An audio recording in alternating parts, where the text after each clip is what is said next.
Hello, my name is Iskandar Kalbayev, and once again we're talking about politics in Kazakhstan and Central Asia. Feel free to engage and subscribe to my channel. We're talking about the very important issues in the Eurasian region and Central Asia. Today we're going to continue speaking about the ongoing standoff and military activity in Ukraine, specifically Russia's recent actions in Ukraine and the tragic events which are happening there. So for Kazakhstan, that last month was very important because we are very important partners for Russia and Ukraine. We have a very good economic and political ties, cultural ties, and historical connections. So in this respect, there was a big question who Kazakhstan is going to support. Whether Kazakhstan is going to support Russia or Ukraine, whether Kazakhstan is going to support the Western sanctions or is going to go in line with Russia's position. So speaking about the Kazakhstan statement, I would like to stress upon the three main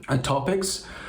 Just recently, our Deputy Chief of Staff of President's Administration, Mr. Timur Suleimanov, during his visit to Brussels, made a clear and very important statement to one of the leading newspapers, Euractiv, where he stated that Kazakhstan, number one, is going to go in line with kind of majority approach, where Kazakhstan do not recognize disputed territories in the Ukraine or in other places like Abkhazia or South Ossetia. Kazakhstan do not recognize the annexation of Crimea in this respect. Secondly, at the same time, Kazakhstan will not allow be used as the third country to avoid or trespass the Western sanctions against Russia. So we're going to clearly monitor the situation where this illegal activities to pass the sanctions on the territory of Kazakhstan will be banned. But at the same time, Kazakhstan will continue to trade with Russia because it's strategically important for Kazakhstan to have trade relations with the biggest neighbor for our country at the same time. So Kazakhstan tried to promote this multivector foreign policy where we certainly understand the claims by the Western countries, we understand the claims from the Ukrainian side, and we do not recognize Russia's actions and activity in Donbass or Eastern Ukraine. At the same time, we still would like to continue trade with Russia on the level because it's very strategically important for Kazakhstan to sustain its economic ties. And it's in our own national interest because we have a 7,000 kilometers border. It's very important for us. We cannot close the border with Russia, and it's strategically important to trade with the largest neighbor. That was a statement from the Mr. Suleimanov.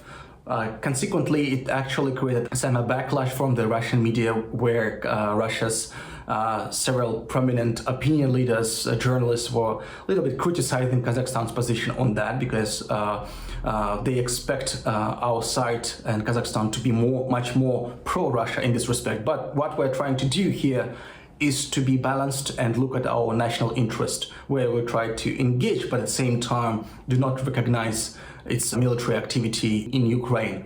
Secondly, our Ministry of Foreign Affairs has stated that the same point where Kazakhstan's position has been clear to the Western and the Russian media, where we do not actually choose a side, but we recognize the United Nations resolution, and we also recognize our Kazakh national interest, specifically in the economic sense. Third point is that President Tokayev, just in his recent and latest article to the National Interest magazine, one of the leading magazines in the West, specifically stated Kazakhstan's position, where he claimed the standoff between Ukraine and Russia is one of the gravest and one of the most turbulent conflicts in the recent history in our world. At the same time, Kazakhstan recognizes the ties between Russia and Ukraine. We recognize that Ukraine needs humanitarian support, and we are willing to give a humanitarian support to Ukraine. But at the same time, we have to continue to trade with Russia in order to sustain our economic balance,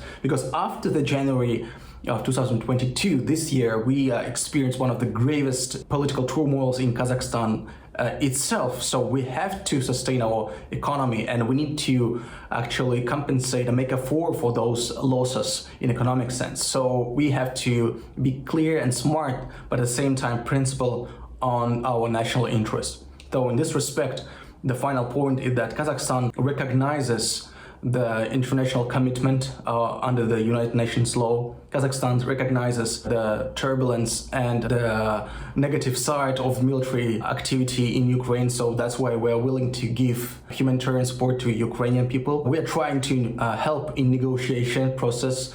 We try to work with our colleagues in Russia, Ukraine, Germany, outside, and Turkey at the same time. But at the same time, we have to realize that in economic sense, we don't have a chance not to trade with Russia, and we need to be very clear and transparent in our activity in this respect. Well, thank you once again, and feel free to write your comments. Please subscribe, and I'm looking forward to hearing from you. Thank you.